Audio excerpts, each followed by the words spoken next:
अस्सलामुअलैकुम, आप देख रहे हैं प्रोग्राम जोर का जोड़। मैं हूं सैयद फैसल करीम और बिल आखिर ऑस्ट्रेलिया का हुआ इंतजार खत्म, वो भी 1-2 नहीं 14 साल का, और पहली मरतबा वर्ल्ड T20 का टाइटल अपने नाम कर लिया है। फाइनल में न्यूजीलैंड को 8 विकेटों से शिकस्त दी है। Here is the victorious team और तमाम के तमाम ही चेहरे खिले हुए हैं। मिचेल मार्श क्या ही जबरदस्त उन्होंने इनिंग्स खेली है। Australia the deserved winner today. Australia वो फियर्स ऑस्ट्रेलिया नजर आई जो पहले नजर आती थी, और रिंग ऑफ फायर में तो आज कमाल ही हो गया है, क्योंकि काफी अरसे से ये ऑस्ट्रेलिया वो टूथलेस टाइगर नजर आ रही थी। खासतौर पे वर्ल्ड कप से पहले हम अगर देखें तो वो बांग्लादेश से हार रहे थे, क्या वेस्ट इंडीज और क्या दीगर टीमें 4-1 से वो हार के आए थे, और यूएई की इन कंडीशंस में कोई उन्हें चांस नहीं दे रहा था। लेकिन फिर उनका वर्ल्ड कप एडवेंचर स्टार्ट हुआ, उन्होंने पहला मैच अच्छा जीता, इंग्लैंड के हाथों वो मात खा गए, और उसके बाद जब वो आए सेमीफाइनल में तो they were up against the best team of the tournament. पहले पाकिस्तान को बाहर किया और अब वर्ल्ड कप भी अपने नाम कर लिया। मेरे साथ अदील अजहर भी मौजूद हैं और मेरे शहजाद भी मौजूद हैं। अहमद भाई, डिजर्व विनर टुडे ऑस्ट्रेलिया। आज वो वाली ऑस्ट्रेलिया नजर आई कि जो आपको बिल्कुल भी सांस लेने का मौका नहीं देती। एक बॉल खराब करें आपको बाहर फेंकते हैं, और जैसे जैसे टारगेट क्लोज आता जाता है वैसे वैसे मारना शुरू करते हैं। वो पुरानी वाली ऑस्ट्रेलिया का रंग नजर आया आज। देखिए, बहुत अच्छा खेले। हमने पहले ये चीज़ डिस्कस की थी कि बिल्कुल एक आधा दिन पहले जिस तरह इन्होंने पाकिस्तान के अगेंस्ट वो मैच पुल ऑफ किया, इस तरह का मैच आप इतनी अच्छी टीम से जीत जाएं तो वैसे ही जो आपकी बैटिंग लाइन होती है उसका कॉन्फिडेंस बहुत ऊपर चला जाता है और एज ए टीम बहुत ऊपर जाता है। हमने इस मैच में देखा, I think brilliant inning by Kane Williamson under the given circumstances, जिस तरह जो थे, और उसके बाद जो उन्होंने मिचेल स्टार्क को वो इनोवेट किया, थोड़े से रिस्क लिए और वो इट पेज ऑफ। उसके बाद जिस तरह वो अपने टोटल को जहाँ तक गए वहाँ तक ले गए, लेकिन अंडर प्रेशर जिस तरह फाइनल गेम में स्कोर बोर्ड का प्रेशर बिल्कुल भी एक आसान चीज़ नहीं है। इवन दो दोनों कैप्टन ने बोला कि we would have done the same, हम बॉलिंग पहले करते, क्योंकि वो जो ग्राउंड की हिस्ट्री है वो बताती है कि यहाँ चेस करने वाले मैचेस जो भी हैं, जो टीम है वो जीतती है। तो दोनों टीमें वही करना चाहती थी, लेकिन इसका ये मतलब नहीं है कि आपको सेकंड टाइम फाइनल के अंदर बैटिंग करना आसान होती है, बहुत मुश्किल होती है। और जिस तरह ऑस्ट्रेलियंस ने बैटिंग की है सबसे बड़े मैच में, आई थिंक वो इस टूर्नामेंट की सबसे अच्छा मैच जो खेले हैं वो ये वाला मैच खेले हैं, जो सबसे इम्पॉर्टेंट मैच था। मिचेल मार्श आउटस्टैंडिंग इनिंग, बहुत जितनी उनकी तारीफ़ की जाए कम है। उन्होंने जितना इनोवेट अंदर किया, जिस तरह उन्होंने जो रिस्क लिए, जो बॉलर उन्होंने चूज़ किए, बिल्कुल टारगेट करके बॉलर्स को, ऐसे वैसे कोई भी चलाई नहीं, कुछ स्लॉग नहीं किया, अच्छे शॉट्स मारे। पाकिस्तान के अगेंस्ट भी बहुत ज़्यादा अच्छे लग रहे थे। I think that shot selection जो वो छोटी बाउंड्री की तरफ मारने गए, उसको वहाँ से वो आउट हो गए, लेकिन वो जो जिस फॉर्म में थे वही फॉर्म उन्होंने कैरी की इस मैच के अंदर, और मैच को बिल्कुल जो है ना उन्होंने मेक श्योर किया कि किसी और पे छोड़ के ना जाएं। हम अक्सर बातें करते हैं कि हम छोटी इनिंग खेल के आउट हो जाते हैं और मैच को दूसरे पे डाल देते हैं कि दूसरा फिनिश कर देगा। मेरे ख्याल से ये उन्होंने आज शो किया इतने बड़े मैच में इसको फिनिश करके कि he belongs here. I think उनकी अपने करियर के लिए एक बड़ी अच्छी चीज़ हुई है कि उन्होंने जस्टिफाई की अपनी पोजीशन को। बहुत अरसे से अंदर बाहर का उनको 6 में पे भी ट्राई किया गया, एज एन ऑलराउंडर ट्राई किया गया, उनको टेस्ट में भी खिलाया गया, ऊपर भी ट्राई किया गया, लेकिन कुछ इस तरह सीमेंट कर नहीं पा रहे थे।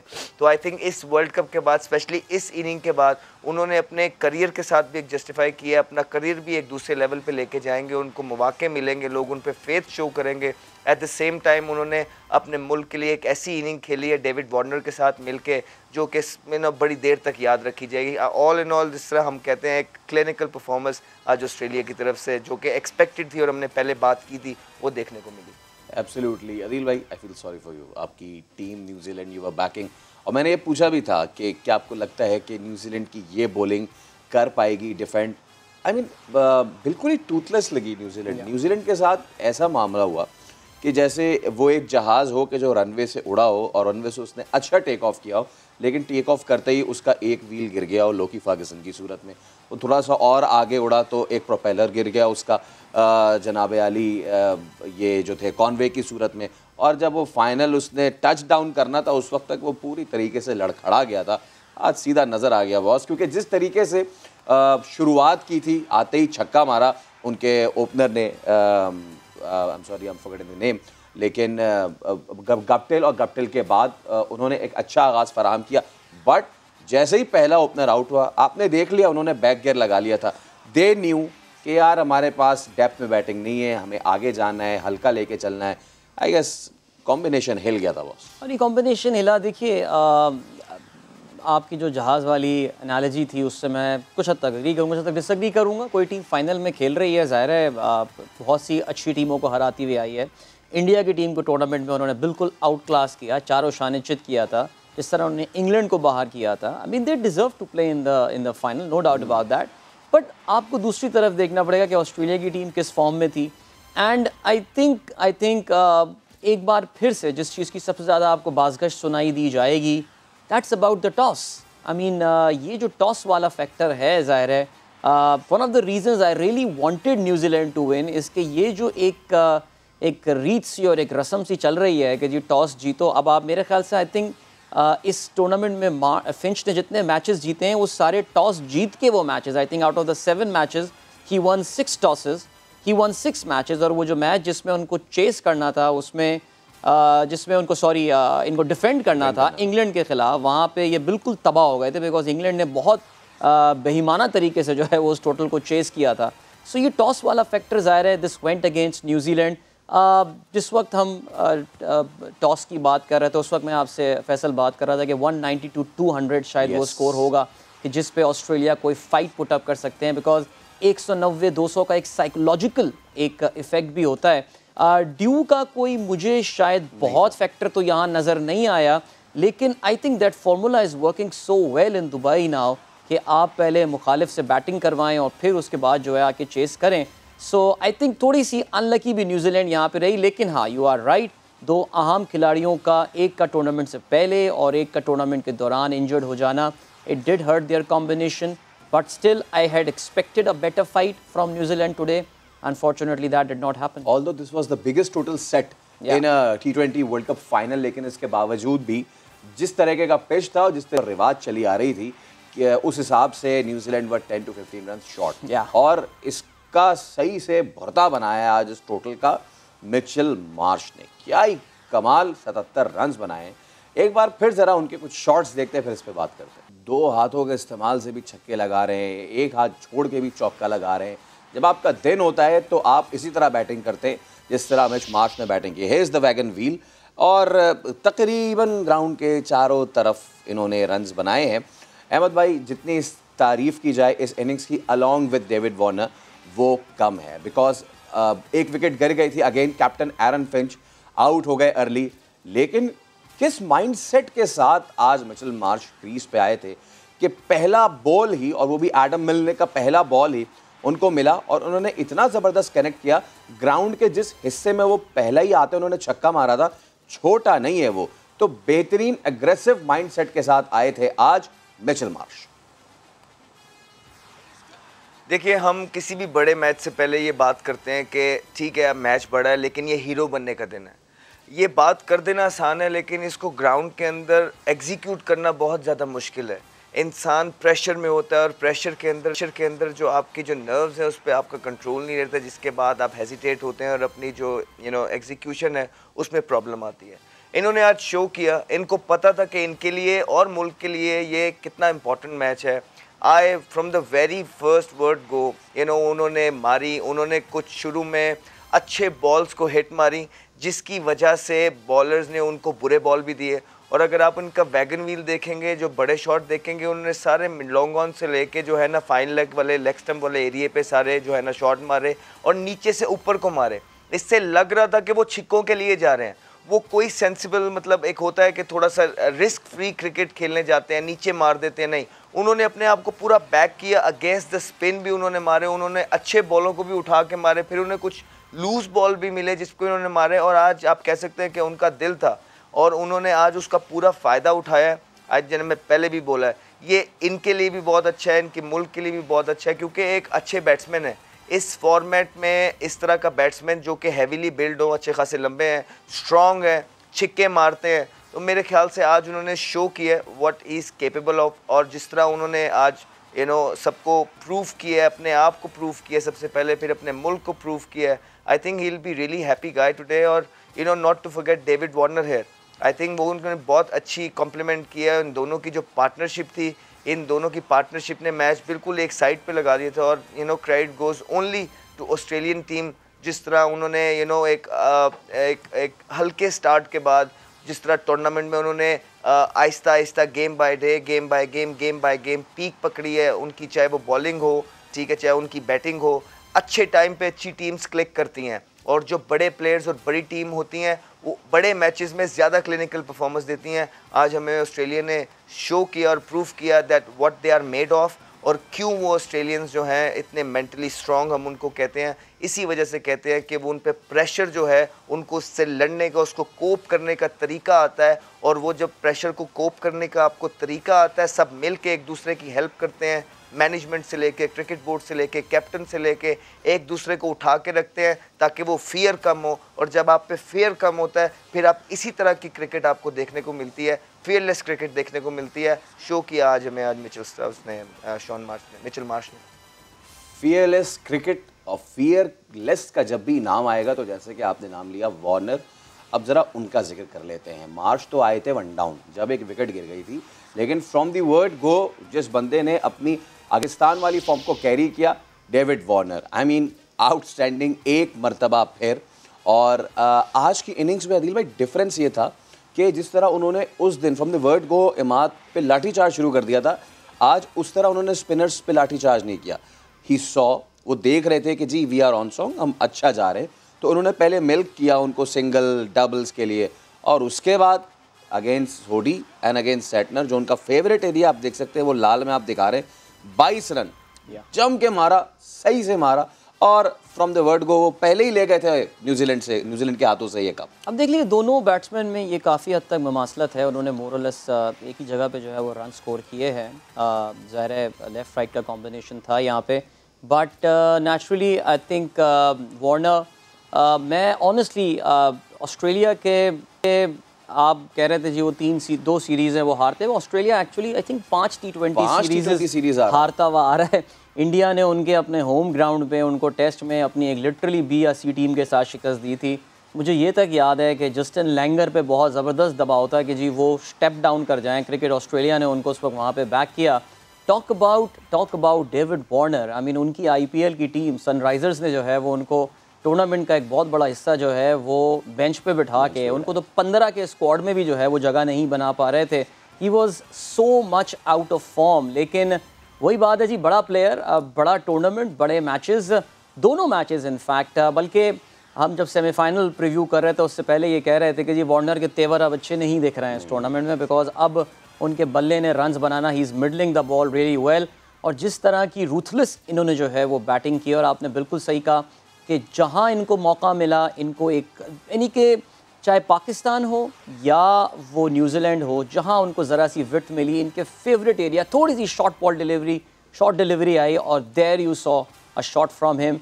And I think man of the series by the way इनको मिला है, जिसपे हम ज़ाहिर है बात कर सकते हैं, because we were very hopeful कि बाबर को मैन ऑफ द सीरीज़ मिल सकता है। जिस वक्त ये मैन ऑफ द सीरीज़ फैसले ले रहे थे, मैं सोच रहा था कि अगर ये 306 या 308 रन विराट कोहली ने बनाए होते तो मैन ऑफ द सीरीज़ कौन होता। कीपिंग दीज थिंग्स असाइड, ये ग्राउंड छोटा नहीं था, ये ग्राउंड भी बड़ा था, और जिस तरीके के छक्के इन्होंने मारे वो भी छोटे नहीं थे, बहुत बड़े बड़े छक्के थे। अब ज़रा अहमद भाई हम पहली इनिंग्स का भी ज़रा कतासिस कर लेना। न्यूजीलैंड ने जब आज टारगेट देने का आगाज़ किया, शुरू में तो दोनों ओपनर्स बहुत अच्छे लग रहे थे, लेकिन एक ओपनर उनके चीपली आउट हो गए। उसके बाद से उसी वक्त हमने देखा कि उन्होंने लगा दिया बैक गियर, और फिर विलियमसन को, हालांकि विलियमसन ने बहुत ज़बरदस्त इनिंग्स खेली है। कुछ शॉट्स तो ऐसे थे कि उनकी जितनी तारीफ़ की जाए कम है, लेकिन ग़ालिबन उन्हें बहुत देर बाद याद आया है, मेरे ख्याल से 13वें-14वें ओवर में, यार अब बहुत हो गया, अब ज़रा मार कुटाई करते हैं। अहमद भाई उस वक्त तक मेरे ख्याल से बहुत देर हो गई थी, हम सब यही कह रहे थे कि यार 190 जाना चाहिए, नहीं जिस red hot form. Okay please आप बताइए। मैंने जो इनिंग देखी है, मुझे लगता है कि जो गप्टिल थे उनको थोड़ा सा जो है एक्सेलरेट करना चाहिए था।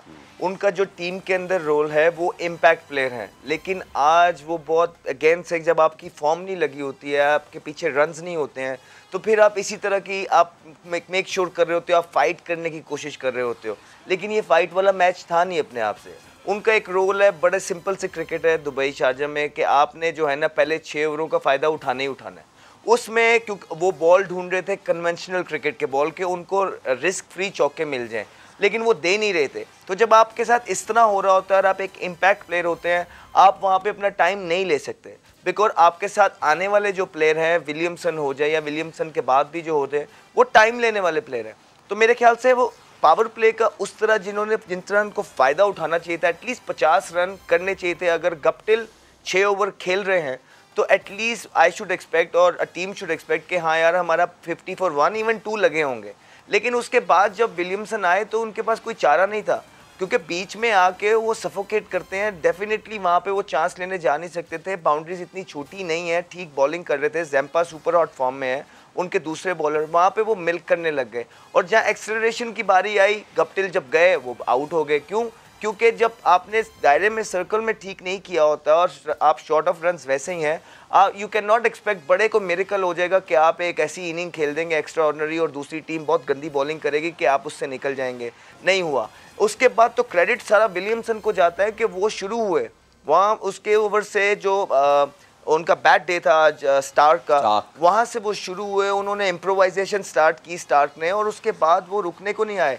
आई थिंक बहुत ज़बरदस्त बैटिंग की है विलियमसन ने। ये उन्हीं की वजह थी, क्योंकि दायरे के बाद इस तरह अपना 85 स्कोर करना, ठीक है, इस तरह के प्लेयर के लिए जो कि पावर हिटर बड़ा नहीं है, ये बहुत बड़ी बात है दुबई में। ऐसी ये छोटी बात नहीं है। उन्हीं की वजह से स्कोर कम से कम डिसेंट स्कोर हो गया। But I would like to say कि एक तो इनसे जो मेरे ख्याल से जो मुझे लगता है, मेरी ओपिनियन है कि सर्कल में इनका जो स्कोर था, गप्टिल अगर नॉट आउट खेल रहे हैं तो उनको एटलीस्ट 50 रन वहाँ पे होने चाहिए, जो कि ये देवर 35 समवेयर।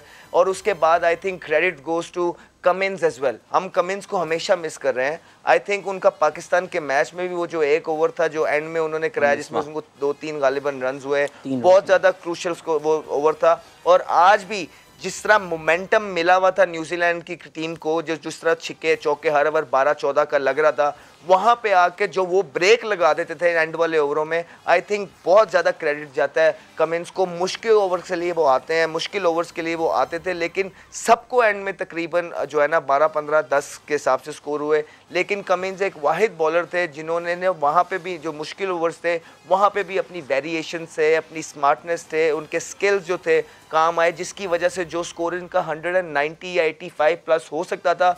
कमिंस को भी अगर जस्ट इमेजिन जिस तरह बाकियों को स्कोर हो रहा था, अगर कमिंस को भी वहाँ 12-15 स्कोर हो जाते उनके 2 ओवरों में, एक में 12 हो जाता, एक में 15 हो जाता, तो स्कोर वहीं टच कर जाता। लेकिन वो उन्होंने पुल बैक इसलिए किया जो थोड़ा बहुत किया कि कमिंस ने स्मार्ट बॉलिंग की वहाँ पे, जिसकी वजह से वो जो उनका स्कोर था वो उस पर हुआ और फिर उनकी बैटिंग ने उन्हें चेस किया। एग्जैक्टली यही हम बात कर रहे हैं कि अगर आप पावर प्ले में 6 ओवर में 34 रन बनाएंगे खिलाड़ी के नुकसान पे, तो आगे के लिए आप अपने लिए 14 ओवर ही छोड़ रहे हैं। और उन 14 ओवर्स में जितने बना सकते थे विलियमसन आके, यही मैंने बात की थी कि बहुत देर हो गई थी उस वक्त तक।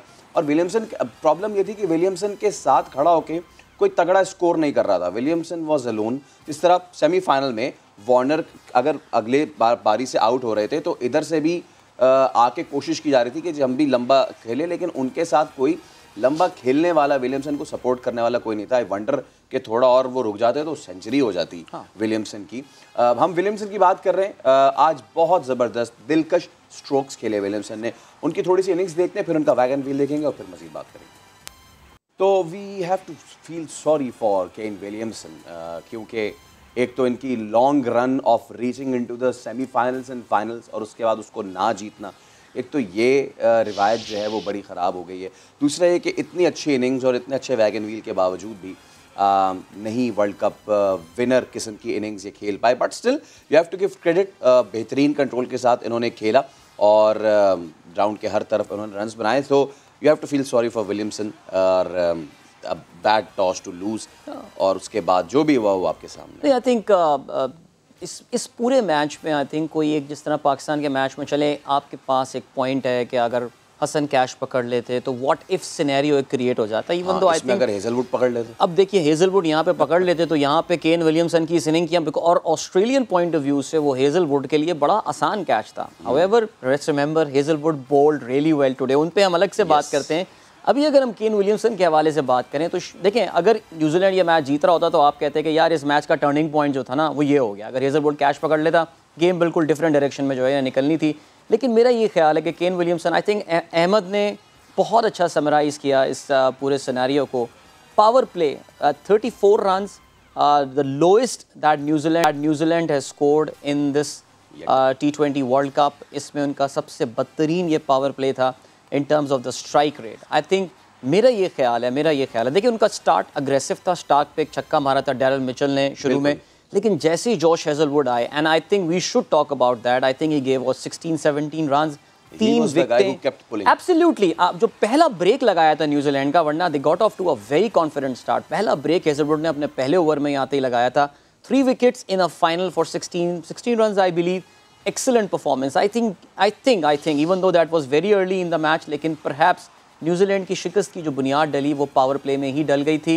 So I won't blame Kane Williamson for that, लेकिन वही जो हम बार बार बात, आई थिंक जब भी हम न्यूजीलैंड का तजिया करते आ रहे हैं, स्पेशली जब कॉनवे का स्पेशली हमने सुना, they are a lean batting lineup, इनकी बैटिंग लाइनअप लीन है, और केन विलियमसन के ये जहन में था कि अगर मैं भी यहाँ पे आउट हो गया, I think we'll be putting too much pressure on the middle over, 15-16 overs उनको खेलने पड़ेंगे, hence a very poor power play perhaps. तो इसी वजह से शायद न्यूजीलैंड पीछे रह गया। अभी ब्रेक का वक्त हो रहा है, ब्रेक होंगे तो आज के फाइनल के हवाले से मजीद होगी बात, रहिए हमारे साथ।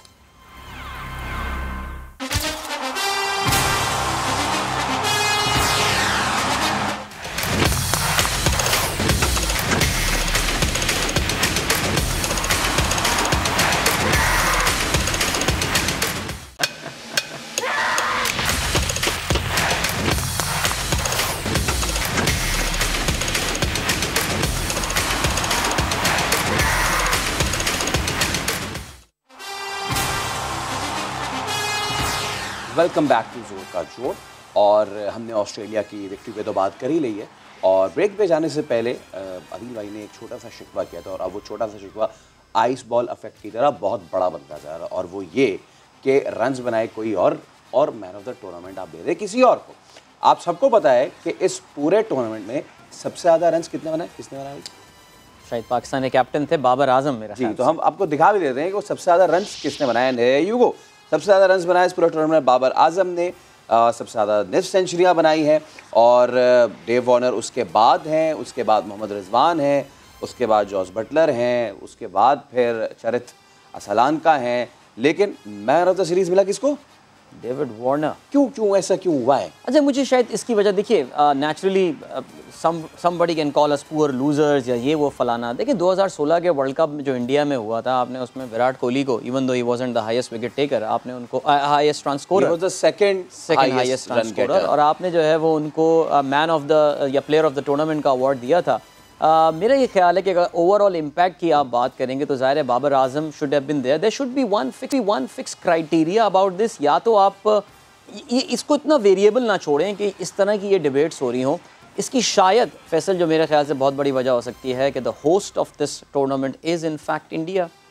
May be they wouldn't have wanted that to happen, perhaps the conspiracy theories will work, लेकिन we would have been happier. एक कंसोलेशन होता हमारे लिए अगर बाबर को ये मिल जाता, and he got the most number of runs. अच्छा, मुझे लगता है ये जो टूर्नामेंट के आखिर में बनती है ना फैंटेसी बेस्ट टीम, उसमें टूर्नामेंट के बेस्ट खिलाड़ी होते हैं। मुझे नहीं लगता है कि इस बार वर्ल्ड T20 वर्ल्ड कप 2021 की कोई इस तरह की टीम बनेगी। आईसीसी नहीं बनाएगी, क्योंकि अगर बनाएगी तो उन्हें पता है कि सबसे ज़्यादा प्लेयर्स किसके होंगे और सबसे ज़्यादा प्लेयर्स किसके नहीं होंगे। यही बात अहमद भाई से करते हैं। अहमद भाई, ऑस्ट्रेलिया ने बड़ा ज़बरदस्त खेला, वर्ल्ड कप जीता, डेविड वार्नर ने अच्छा खेला, लेकिन क्या आपको भी लगता है, जैसे कि अब बाकियों को लग रहा है, कि मैन ऑफ द टूर्नामेंट तो कम से कम बाबर का था? देखिए, बाबर ने बहुत अच्छा टूर्नामेंट खेला है, बड़े कंसिस्टेंटली उन्होंने स्कोर्स किए हैं, परफॉर्मेंसेस की हैं, और उनकी परफॉर्मेंसेस के इम्पैक्ट जो है गेम्स में भी पड़े हैं। उनकी वजह से जो है पाकिस्तान टीम बड़ी उनकी बैटिंग जो है पाकिस्तान टीम की बड़ी स्टेबल रही है, स्टेबिलिटी देते हैं वो, तो इम्पैक्टफुल रन्स किए उन्होंने, और सबसे ज़्यादा टूर्नामेंट में गालिबन उनके रन्स हैं। बस एक चीज़ हो सकती है कि जिसे आप बोल सकते हैं कि एंड वाले 2 मैच जो हैं, जिस तरह सेमीफाइनल और फाइनल जो है 2 बड़े गेम्स हैं, और उसके अंदर जो कंट्रीब्यूशंस हैं डेविड वार्नर की, जो विनिंग कंट्रीब्यूशंस हैं, शायद उसकी बुनियाद पे उनको थोड़ा सा एज मिला है। आई डोंट थिंक कि इस तरह की कोई, मुझे आइडिया नहीं है कि कुछ होता है, कुछ कॉन्स्पिरेसीज होती हैं, नहीं होती हैं। आई ऑलवेज थिंक कि सारी चीज़ें मेरिट पे होती हैं, कुछ नेगेटिव ज़्यादा सोचता नहीं हूँ। सो डेफिनेटली अगर उन्होंने ऐसा किया है तो उनका पीछे कोई ना कोई पॉइंट होगा, मकसद होगा, जो शायद हमें नहीं पता और वो देख रहे हैं। लेकिन दोनों की परफॉर्मेंसेस अपनी कंट्री के लिए बहुत अच्छी हैं। ज़रूरी नहीं है कि मैन ऑफ द सीरीज़ ही कोई हो जाए तो वो एक्नॉलेजमेंट है। अवाम ने जितना, जिस तरह उन्हें, हमारी पाकिस्तान की अवाम ने, इनफैक्ट दुनिया ने जितना एक्नॉलेज किया है बाबर आजम को, उनकी बैटिंग को और उनकी कैप्टनसी को, ये सबसे बड़ी मैन ऑफ द सीरीज़ है हमारे लिए। एब्सोल्युटली। अच्छा, अब हमने भी बहुत हाई जो है नोट पे एंड किया है वर्ल्ड कप, वेदर सेमीफाइनलिस्ट, और हम सबसे तगड़ी टीम अगर आप ऑस्ट्रेलिया के बाद या उसके हम पल्ला करार दें तो वो हमारी थी। अहमद भाई, अब मैं आपसे ये पूछना चाहूँगा कि पाकिस्तान के लिए इससे आगे रोड कैसी आप देखते हैं? हमारे पास बहुत वेल बैलेंस्ड साइड है और हमारे पास बेंच स्ट्रेंथ भी अच्छी आ रही है, और अब जो इम्पैक्ट हम क्रिएट करना चाहते थे वर्ल्ड क्रिकेट में जीतने के बाद, वो सारी टीम जिन्होंने टूर कैंसिल किया, उन्होंने माजरत की, उन्होंने टूर रिकन्फर्म किया है, तो पाकिस्तान के लिए आगे रोड टू सक्सेस कैसा देख रहे हैं? देखिए, बड़ी प्रेशर वाली सीरीज़ थी ये वर्ल्ड कप हमारे पे। आप अगर नोट करें कि प्लेयर्स पे बहुत ज़्यादा प्रेशर था, बिकॉज न्यूजीलैंड ने बोला वो आएंगे, आके वो चले गए, तो उसका बदला किसने लेना है? पाकिस्तान क्रिकेट प्लेयर्स ने। अच्छा, इंडिया के साथ आपको पता है जब भी मैच होता है तो वो जीतना किसने है? पाकिस्तान क्रिकेट टीम ने। तो मेरा मतलब है कोई जंग पे तो जाते नहीं है प्लेयर्स, वो in the end of the day वो गेम खेलने जाते हैं। और फिर जब इस तरह की सोशल मीडिया पे बातें चल रही होती हैं तो वो समहाउ आप पे वो नाजिल हो जाती हैं चीज़ें।